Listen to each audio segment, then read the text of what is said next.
नमस्कार मंडळी, मी स्मितूज रेसिपीमध्ये तुमचं खूप खूप मनापासून स्वागत करते। आपली आई आजी नेहमी सांगायच्या ना की थंडीमध्ये मेथीचे लाडू खा, सगळ्या दुखण्यावर औषध आहे। तर आज आपण त्याच घरगुती रेसिपीने बनवूया मेथी डिंकाचे लाडू, जे केवळ स्वादिष्टच नाही तर शरीरासाठी अमृतासारखे। संधिवात, गुडघेदुखी अशा बऱ्याच आजारांवर रामबाण उपाय हे लाडू ठरतात। आता लाडू बनवताना बऱ्याच जणांना प्रश्न पडतो की किती साहित्यामध्ये किती लाडू तयार होतील किंवा प्रति किलो किती खर्च येणार ते। तर हे सगळं परफेक्ट प्रमाणात आज आपण बघणार आहोत। आरोग्यासाठी आणि छोट्या बिझनेससाठी दोन्हींसाठी एकदम मस्त पर्याय आज मी तुमच्यासाठी घेऊन आली। त्यासाठी व्हिडिओ शेवटपर्यंत जरूर बघा आणि जरा देखील रेसिपी आवडली तर एक लाईक, शेअर आणि कमेंट नक्की करा। चला तर मग सुरुवात करूया। आता या ठिकाणी मी 1 कपभर मेथीचे दाणे घेतलेत, म्हणजे वजनी प्रमाण म्हटलं तर 50 ग्रॅम घेतलेत। तुम्ही तुमच्या आवडीनुसार कमी जास्त प्रमाण करू शकता। आता त्यांना स्वच्छ करून घेतलेत, मग मी भाजायला घेतलेत। आता जास्त मेथी आपल्याला भाजायची नसते, त्यामुळे मेथीचा कडवटपणा हा वाढतो। खूप हलकं कोमट आपल्याला करून घ्यायचं आहे, कारण आपण मिक्सरला त्याची बारीक पूड करणार आहेत। असं कोमट करून बारीक पूड केली ना, मस्त अशी बारीक पावडर तयार होते। आता याला गार करण्यासाठी एका बाउलमध्ये काढून घेतलं मी आणि गार झाल्यावर मिक्सरच्या छोट्या भांड्यामध्ये छान बारीक पावडर तयार करून घेतली। आता ही पावडर आपली मोहन देण्यासाठी तयार झाली। ही सगळी तयारी आपल्याला लाडू बनवायच्या आदल्या दिवशीच करावी लागते, कारण आपण हे मेथीचं पीठ मोहन देऊन मुरवत ठेवतो। असं मोहन दिलेलं मेथीचं पीठ याचे लाडू केलेत ना तर अजिबात लाडू कडवट होत नाही आणि छान चवीला होतात। आता या पिठामध्ये मी एकूण 2 चमचे तेल टाकले। तुम्ही तुमच्या आवडीनुसार साजूक तूप देखील वापरू शकता। आता आधी सुरुवातीला 2 चमचे तेलाचं छान असं चोळून मोहन लावून घेतले, म्हणजेच तेल आणि पीठ एकजीव करून घेतलं। आणि नंतर त्याच्यामध्ये नॉर्मल रूम टेम्परेचरचं कोमट असं दूध लावलं आहे 3-4 चमचे। असं 3-4 चमचे दुधाचं मी मोहन दिलेलं आहे। आता आमच्या भागामध्ये दूध आवर्जून लावलं जातं। दुधामुळे मेथीचा कडवटपणा खूप कमी होतो, म्हणून हे दूध लावलं जातं। असं दूध लावून छान चोळून घेतलं, हाताने एकजीव करून घेतलं। आधी सुरुवातीला तेल लावून नंतर दूध लावलं ना तर अजिबात त्याचे कडक अशा गुठळ्या होत नाही, खूप भुसभुशीत असं हे पीठ तयार होतं। आता छान दूध लावून घेतलं, जसं गरज पडेल ना तसं दूध आपल्याला वापरायचं आहे। आता एवढ्या पिठासाठी मला एकूण 3 ते 4 चमचे एवढं दूध लागलेले तुम्ही पाहू शकता। व्यवस्थित हाताने चोळून मी हे मोहन लावून घेतलं। छान मोहन देऊन झालं आहे आपलं। आता मी याला एका वाटीमध्ये भरून दाबून असं झाकून ठेवलं आणि रात्रभर छान मुरवत ठेवलं। असं रात्रभर झाकून ठेवल्यामुळे छान मुरतं हे मेथीचं पीठ आणि अजिबात कडवटपणा राहत नाही त्याला, आणि मेथीचे लाडू खूप सुंदर चवीचे आपले होतात। आता हे पीठ आपलं मोहन देऊन तयार झालं, याला मी झाकून ठेवते।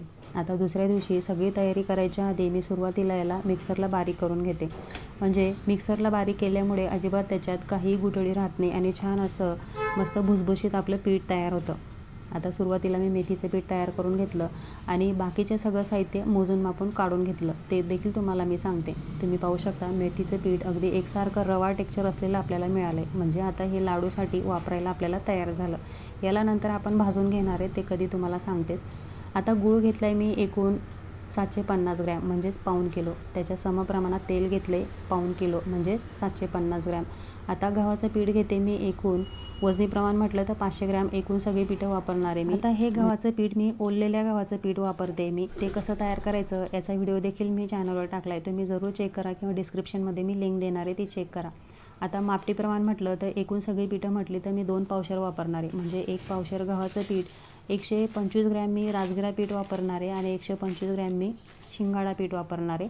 म्हणजे सगळी पीठं मिळून एकूण 500 ग्रॅम बरोबर होतात, म्हणजेच 250 ग्रॅम गव्हाचं पीठ, 125 ग्रॅम शिंगाडा पीठ आणि 125 ग्रॅम राजगिरा पीठ, अशी सगळी पीठं मिळून 500 ग्रॅम एवढी पीठं झालेली आहेत आपली। आणि मापटी प्रमाण म्हटलं तर 2 पावशेर एवढी पीठं झालेली आहेत। ही झाली आपली पिठाचं प्रमाण झालं। गूळ आणि तेल आपण पाहिलं, मेथीचं पीठ आपलं तयार झालेलं आहे। आता पुढची तयारी आपण पाहूयात। आता या ठिकाणी मी डिंक घेते 125 ग्रॅम, हा देखील तुम्ही आवडीनुसार कमी जास्त करू शकता। आता याच्यात जे मोठे मोठे खडे असतील ना ते आपल्याला टेचून असे एकसारख्या आकाराचे करून घ्यायचे, म्हणजे तळताना एकसारखे तळले जातात। जे मोठे असतात ना ते तळायला वेळ जास्त घेतात आणि मध्ये कच्चे राहतात, म्हणून एकसारखे टेचून करून घ्यायचे त्यांना। आता खारीक घेतली मी 250 ग्रॅम घेतली, याला देखील बिया काढून असे काप करून घेतलेत, म्हणजे मिक्सरला करताना सोपं पडतं। आता खोबरं घेतले 250 ग्रॅम घेतले, त्याचे देखील मी असे काप करून घेतले, ते देखील मिक्सरला बारीक करताना सोपं पडणार आहे म्हणून। आता या ठिकाणी खजूर वापरलेत मी एकूण 250 ग्रॅम. याच्या मी बिया काढून घेतल्या आहेत आणि छान चाकूने मस्त बारीक तुकडे करून घेतलेत. म्हणजे लाडूमध्ये छान असे खाताना छोटे छोटे तुकडे मस्त लागतात आणि ते मऊ देखील होतात. आता काजू घेतले 125 ग्रॅम, बदाम घेतले 125 ग्रॅम, मगज बी घेतली मी 125 ग्रॅम, अंजीर घेतले 125 ग्रॅम. अंजीरचे देखील मी छान बारीक असे तुकडे कट करून घेतलेत. आता खसखस घेतले मी 50 ग्रॅम. आता याला भाजून मग मी त्याची पावडर करून घेणार आहे. आणि सुंठ आणि वेलदोडा पावडर घेते मी एकूण 3-3 ग्रॅम घेतलेले. आता ही पावडर तयार करून मग मी याच्या चमचेने पावडर मोजून टाकणार आहे. पावडर तयार करून ठेवली. आता चमचीने मी एकूण 1.5 ते पावणे 2 चमचा एवढं मी पावडर वापरणार आहे. तुम्ही आवडीनुसार तुम्ही टाकू शकता. आता याच्यामध्ये जे तयार झालेत ना ते बाजूला ठेवते आणि जे मिक्सरला आपल्याला बारीक करायचे आहेत ना ते तुम्हाला सांगते. आता या ठिकाणी मगज बी हे व्यवस्थित निवडून घेतली, त्याला भाजून मग आपण तिला वापरणार आहे. त्याला भाजून एका बाजूला ठेवली. अंजीर आपलं बारीक तयार झाले, खजूर देखील बिया काढून तयार झाले, खसखस मी भाजून बारीक पूड तयार करून घेणार आहे, मेथीचं पावडर आपलं तयार झालं आहे. आता मिक्सरमध्ये खारीक, खोबरं आणि काजू बदाम याची पूड आपल्याला करायची आणि डिंक आपल्याला तळून घ्यायचं आहे. आता सगळं साहित्य आपण वजनी प्रमाणाने व्यवस्थित पाहिलं आहेत आपण. आता खारीक खोबरं करताना एक अडचण येते. खारीक करताना मिक्सरचं भांडं खराब होण्याची दाट शक्यता असते. त्यामुळे त्याला मी एक तुम्हाला सोपी ट्रिक देते. असं खोबरं आणि खारीक दोन्ही एकत्र मिळून थोडं थोडं करायचं. अगदी परफेक्ट अशी बारीक पूड तयार होते. तुम्ही पाहू शकता मला ज्या प्रमाणात पूड हवी ना त्या प्रमाणात व्यवस्थित झालेली. असं मी 2-3 बॅचमध्ये ही पूड तयार करून घेतली आणि एका मोठ्या भांड्यामध्ये ज्याच्यात मला लाडूचं मिश्रण मिक्स करायचं त्याच्यातच मी ही पूड काढून घेतली. आता काजू बदाम देखील हलके असे जाडसर ठेवलेत कारण खाताना छान असे क्रंची छान लागतात. आता खसखस भाजून मी बारीक पूड तयार करून घेतली. थंड झाल्यावर त्याची बारीक पूड तयार केली. ही देखील मी बाउलमध्ये काढून घेतली. त्याच मिश्रणमध्ये मिक्स करून देणार आहे. आता पुढचं आपण बघूयात. मगज बी हलकं भाजून घेतलं होतं. त्याच्या जे वरचं कवर येतं ना ते कचकच लागतं लाडूमध्ये. ते नीट व्यवस्थित ताटात घेऊन निवडून घ्यायचं आणि ते सालवरची काढून घ्यायची असेल तर आणि स्वच्छ करून घ्यायचं. ते मगज बी याच्यात टाकले. अंजीर व्यवस्थित मोकळं करून टाकलेले, त्याचे तुकडे चिपकलेले असतात. खजूर देखील एकमेकाला चिपकलेलं असतं, ते देखील व्यवस्थित मोकळं करून असं मी पसरून घेतले सगळं. आता याच्या सुंठ आणि वेलदोड्याची पावडर एकूण 1.5 चमचा भरेल ना एवढं टाकले. तुम्ही तुमच्या आवडीनुसार कमी जास्त करू शकतात. आता हे सगळं आपलं रचून झालेलं आहे साहित्य. आता जी पिठं भाजेल ना मी ते भाजून याच्यावर आपल्याला टाकायची. आता तुम्हाला मी हे पिठं वाटीने मोजून दाखवते म्हणजे आपल्याला गहू पीठ किती घ्यायचं ते लक्षात येतं. आता शिंगाडा पीठ हे लहान अर्धी वाटी आहे आणि राजगिरा पीठ हे देखील अर्धी वाटी. आता हे एवढं पीठ येईल ना एवढं गव्हाचं पीठ मी कमी घेणार आहे म्हणजे अगदी परफेक्ट आपले लाडू तयार होतील. आणि जर तुम्हाला हे दोन्ही पीठं शिंगाडा पीठ आणि राजगिरा पीठ वापरायचं नसेल ना तर तुम्ही गव्हाचं पीठ 500 ग्रॅम एवढं घ्या म्हणजे 2 पावशेर अगदी परफेक्ट प्रमाण येणार आहे तुमचं. आता मी एका जाड बुडाच्या कढईमध्ये जे मोजून काढलं होतं ना त्या तेलातलं तेल घेऊन मी डिंक तळायला घेणार आहे. आता डिंक तळताना हाय फ्लेमवरती आपल्याला तळायचा असतो म्हणजे परफेक्ट असा तळला जातो, आतून हा कच्चा राहत नाही. आता आपल्याला डिंक तळताना खूप काळजी घ्यावी लागते. जे मोठे खडे असतील ना ते आधी आपल्याला तळायचे म्हणजे ते छान असे तळले जातात. त्यांना जास्त वेळ लागतो आणि बारीक खडे हे पटकन तळले जातात आणि करपले जातात. म्हणून असे निवडून घ्यायचे. एका साईजचे खडे आपण एका बॅचमध्ये तळायला घ्यायचे म्हणजे एकसारखे तळून होतात आणि छान असा फुलेपर्यंत आपल्याला तळायचा म्हणजे आत कच्चा राहत नाही. जर डिंक कच्चा राहिला ना तर दाताला दुखापत होऊ शकते. आता सगळा डिंक आपला तळून झाला आहे. मी लाडूमध्ये वापरताना आहे तसाच अख्खा डिंक मी वापरणार आहे. जर तुम्हाला आवडत असेल तर तुम्ही मिक्सरला बारीक करून घेऊ शकता, पण मी म्हणते असा अख्खाच वापरा, खूप छान लागतो चवीला असा. आता हे जे काळं तेल राहिले ना आपलं डिंक तळून हे मी काढून घेतले. गाळणीने काढून तुम्ही वापरू शकता. कढई स्वच्छ केली कापडाने पुसून मग त्याच्यामध्ये मी तेल न वापरताच राजगिऱ्याचं पीठ आणि शिंगाळ्याचं पीठ हे भाजायला घेतले. आता याला मिडियम टू लो फ्लेमवरती छान खमंग असं भाजून घ्यायचं आहे. मस्त छान मोकळं होतं, रवाड होतं आणि छान कलर देखील त्याचा बदलतो असं आपल्याला भाजायचं आहे. मस्त खमंग सुवास दरवळतो घरामध्ये, इतकं सुंदर हे पीठ भाजलं जातं. अजिबात तेल टाकायचं नाही आपल्याला. छान एकसारखा हात चालवा. जवळजवळ 15 ते 20 मिनटं लागलीत मला अगदी मिडियम फ्लेमवरती. छान खमंग असं हे पीठ भाजून घेतलं आणि जे आपण मोठ्या कढईमध्ये सगळं मटेरियल काढलं होतं ना त्याच्यामध्ये मी हे पीठ टाकलं. आता गहू पीठ मी भाजायला घेतले. गहू पीठ देखील आपल्याला मिडियम टू लो फ्लेमवरती छान खमंग असं भाजून घ्यायचं आहे. त्याचा छान थोडासा रंग बदलतो आणि छान खमंग असा वास येतो घरामध्ये. असं खरपूस असं भाजून घ्यायचं. तुम्ही पाहू शकता थोडं लालसर दिसतंय तळाचं असं उलट केल्यावर आणि मोकळं देखील झालं आहे आणि थोडा रंग देखील बदलला आहे आणि छान खमंग असा सुवास देखील त्याचा दरवळतो आहे म्हणजेच आपलं हे पीठ देखील भाजून झालं आहे. गहू पीठ भाजताना देखील आपल्याला अजिबात तेल वापरायचं नाही, कोरडंच आपण भाजून घ्यायचं आहे आणि जे आपण मटेरियल काढलं त्याच्यावर हे पीठ टाकायचं आहे. असं गरम पीठ टाकल्यामुळे खजूर आणि अंजीर जे असतं ना ते खूप छान असं मऊ मऊ होतं. आता थोडंसं 2 मोठे चमचे तेल टाकले मी आणि त्याच्यामध्ये मेथीचं पीठ आपण भाजायला घ्यायचं आहे. आता हे भाजताना देखील आपल्याला गॅसची फ्लेम ही मिडियम टू लोच ठेवायची, म्हणजे छान खमंग असं भाजलं जातं.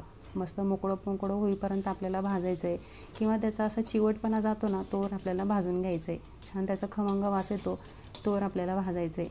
आता लक्षात येतच असेल तुमचा थोडा रंग बदलला आहे, छान मोकळं आलं आहे आणि छान असा त्याचा फेस देखील यायला लागलेला आहे, म्हणजे चिवटपणा त्याचा गेलेला आहे. आता हे पीठ भाजून झालं आहे, मी साहित्यावर काढून घेते याला देखील. आता सगळी पिठं आपली छान एक एक करून भाजून झाली. त्याच कढईमध्ये मी गुळाचा पाक करायला घेतला आहे. आता गूळ सगळा टाकला आहे आणि शिल्लक राहिलेलं तेल मी सगळं टाकून घेतलेलं आहे. आता गॅस मिडियम टू लो फ्लेमवरती छान गूळ हा वितळायला ठेवलेला आहे. आता आपल्याला लक्षात घ्यायचं आहे गुळाचा पाक नाही करायचा आहे आपल्याला, फक्त गूळ वितळेपर्यंत आपल्याला हा पाक करून घ्यायचा आहे. म्हणजेच नुकतंच तेलाला उकळी यायला लागते ना तेवढ्यात आपल्याला गूळ हा वितळलेला असतो, एवढ्या प्रमाणात आपल्याला पाक करून घ्यायचा आहे. आता इकडे पाक होईपर्यंत अधूनमधून पाकाला देखील मी चमचा फिरवते, म्हणजे एकसारखा आपला हा गूळ वितळला जाईल. आणि इकडे सगळं जे मटेरियल मी टाकलं आहे ना एका कढईमध्ये ते व्यवस्थित मिक्स करून घेते, म्हणजे जे खजूर मऊ पडलं आहे गरम पीठ टाकल्यामुळे ते देखील असं मोकळं करून घेते. आता ह्या डिंक टाकला आहे. डिंकाचे जे मोठे मोठे खडे असतात ना त्याच्यात आत कच्चेपणा राहण्याची शक्यता असते. जर तो कच्चा राहिला ना तर दाताखाली येऊन दाताला दुखापत होऊ शकते, म्हणून व्यवस्थित मोठे खडे आहेत ना ते चुरून बघायचे, म्हणजे आत कच्चा राहिला असेल तर लगेच त्याला परत तळून घ्यायचं किंवा मिक्सरला बारीक करून घ्यायचं. व्यवस्थित पीठ आणि सगळं साहित्य एकजीव करून घेतलं, म्हणजे गुळाचा पाक टाकल्यानंतर जास्त वेळ न लागता अगदी झटपट हे मिश्रण तयार होतं. तुम्ही पाहू शकता सगळं पिठं आणि मटेरियल सगळं एकजीव झालं आहे आणि इकडे पाक देखील आपला तयार होत आला आहे. सगळे असे खजूर वितळलं आहे त्यामुळे असे मऊ असे ढेकळे झाले, ते मोकळं करून घेतले.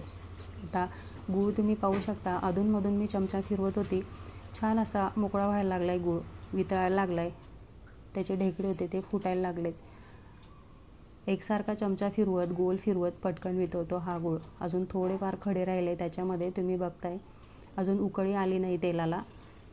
असा मऊ व्हायला लागला तर आपला गूळ वितळलेला समजायचा, अजिबात त्याच्यात ढेकळे राहता कामा नये. आणि तोवर नुकतीच तेलाला उकळी फुटायला लागते, तुम्ही पाहू शकता थोडे उगच बुडबुडे यायला लागलेत आणि गूळ देखील आपला तोवर वितळला आहे, म्हणजेच आपला हा गुळाचा पाक तयार झालेला आहे. आता ह्या स्टेजला मी गॅस बंद करते, तुम्ही नीट लक्ष देऊन बघा, सगळा गूळ आपला पगळलेला आहे. आता गॅस बंद केला मी आणि मिश्रणामध्ये ओतून घेतलं. आता आपल्याला पटपट हात चालवायचे सगळे, कारण थंड होण्याच्या आधीच आपल्याला हे लाडू बांधून तयार करून घ्यायचे असतात म्हणून. आता सगळं कढईमधला मी पाक टाकून घेतला आणि मिश्रणामध्ये व्यवस्थित एकजीव करून घेतला. कोरडंच पीठ आपण ह्या मिश्रणामध्ये एकजीव केलं होतं, म्हणून पाक टाकल्यानंतर लगेचच हे मिक्स होतं आणि एकजीव होतं. अगदी झटपट मिनिटभरात आपल्याला एकजीव करून घ्यायचं आहे. जे ढेकळे वगैरे असतील ते व्यवस्थित असे फोडून घ्यायचेत आणि एकजीव करून घ्यायचं. असं एकजीव झाल्यावर गरम असतानाच आपल्याला हे लाडू वळायचे. गरज वाटली तर अजून कोणाची मदत घ्या, म्हणजे झटपट लाडू तयार होतात. लाडू भाजताना हाताला भाजतं खरं, पण मग छान लाडू वळून तयार होतात. सगळं साहित्य आपलं व्यवस्थित मिक्स करून तयार झालं आहे. आता लाडू वळण्यासाठी हे मिश्रण तयार झालं आहे. आता मी लाडू वळायला घेतलेत. महत्त्वाचं म्हणजे शेवटचा लाडू वळेपर्यंत हे मिश्रण कोमट असायला हवं, म्हणजे छान शेवटचा लाडू देखील मस्त असा वळला जातो, अजिबात त्याचा रवा होत नाही. म्हणून असं एका बाजूला करून थापून दिलं म्हणजे ते गार होणार नाही असं, आणि एका कडेकडेने मिश्रण घेत मी हे लाडू वळलेत. आता कुठली लहान मोठी साईज तुम्हाला आवडते ना त्यानुसार तुम्ही लाडू वळून घ्यायचेत. हाताला चटके लागत असं पटपट गरम लाडूच आपल्याला वळायचे असतात. तुम्ही पाहू शकता अगदी परफेक्ट प्रमाणात आपल्या लाडूचे 2-3 असे भाग पडत आहेत, अजिबात रवा होत नाही, म्हणजे परफेक्ट प्रमाणात आपला गुळाचा पाक तयार झाला आहे. साहित्य अगदी परफेक्ट झाले, चव अप्रतिम आली, घरभर छान खमंग असा सुवास दरवळतोय लाडवाचा आणि खूप झटपट असं तयार झालं आहे. फक्त तयारी आपल्याला लवकर करावी लागते. तुम्ही पाहू शकता शेवटचा लाडू देखील व्यवस्थित असा गोल गरगरीत तयार झाला, अजिबात त्याचा रवा होत नाही. अजून देखील मिश्रण कोमटच आहे, त्यामुळे अगदी छान हे लाडू वळून तयार झालेत. बऱ्यापैकी मी मिडियम साईजचे लाडू तयार केलेत आणि वजनाला म्हटलं तर जवळजवळ 40 ते 45 ग्रॅम एवढं एका लाडूचं प्रमाण आहे. कारण मी एकटीच लाडू वळायला होती आणि गरम असेपर्यंतच लाडू वळायचे होते, म्हणून मी मोठे का असे ना पण पटपट करण्याचा प्रयत्न केला, त्यामुळे थोडी साईज मोठी झाली आणि एकूण 65 एवढे हे लाडू तयार झालेत. आता ह्या सगळ्या साहित्याला खर्च म्हटला तर बाजारातून आणलेलं सगळं मटेरियल म्हटलं तर एकूण 1230 म्हणजे राऊंड फिगर 1200 रुपयाचं मटेरियल झालं फक्त दुकानातून आणलेल्या साहित्याचं. बाकी त्याच्या मागे तुमची सगळी मेहनत, गॅस, वेळ, तुमचा जो 30-40% काही नफा काढायचा असेल ना तयार लाडूमध्ये तो तुम्ही ॲड करू शकता. आता वजन देखील तुम्हाला मी करून दाखवणार आहे. त्याआधी तुम्हाला लाडू मी असा फोडून दाखवते. तुम्ही पाहू शकता गार झाल्यानंतर छान मस्त असे 2 भाग पडले त्याचे, म्हणजे रवा होत नाही. अगदी परफेक्ट आपले लाडू बनून तयार झालेत. आता वजन केलं आहे मी त्यांचं एकूण 3 किलो 864 ग्रॅम. म्हणजे एका लाडूचं जर वजन 40 ते 45 ग्रॅम एवढं वजन आहे ना, मग आपलं सगळ्या एकूण लाडूचं 3 किलो 864 ग्रॅम एवढं वजन आलेलं आहे. म्हणजेच एकूण 4 लाडू जर टाकले ना तर पूर्ण 4 किलोचे लाडू आपले कंप्लीट तयार होतील. तुमचं वजन लक्षात आलं असेल, खर्च लक्षात आला असेल, म्हणजे प्रति किलो तुम्ही 300 रुपये एवढा दुकानातून आणलेल्या साहित्याला खर्च धरू शकता. प्लस तुमची मेहनत, गॅस, वेळ हा सगळं त्याच्यात ॲड करून तुम्ही टक्केवारीनुसार तुम्ही त्याचं बिझनेसच्या दृष्टिकोनातून त्याचा नफा काढू शकता. असे सगळे सविस्तर रेसिपी मी तुमच्याशी शेअर केली. मला खात्री तुम्हाला नक्कीच फायदेशीर ठरणार आहे आणि आरोग्यासाठी देखील उत्तम असणार आहे. असे घरगुती पौष्टिक उपाय प्रत्येक घरात हे बनायलाच हवेत. म्हणून ही रेसिपी नक्की सेव्ह करा आणि आवडली असेल तर आपल्या कुटुंबियांसोबत शेअर करायला विसरू नका. हे पौष्टिक लाडू या हिवाळ्यात नक्की करून बघा. थंडीच्या दिवसात शरीराला ऊर्जा आणि आरोग्य दोन्ही मिळेल. व्हिडिओ आवडला असेल तर लाईक करा, शेअर करा. स्मितूज रेसिपी या चॅनलला सबस्क्राईब करायला विसरू नका. चला तर मग अशा छान नवीन रुचकर आणि झटपट रेसिपी पाहण्यासाठी स्मितूज रेसिपीला सबस्क्राईब करून पुन्हा आपण भेटूया. तोपर्यंत धन्यवाद.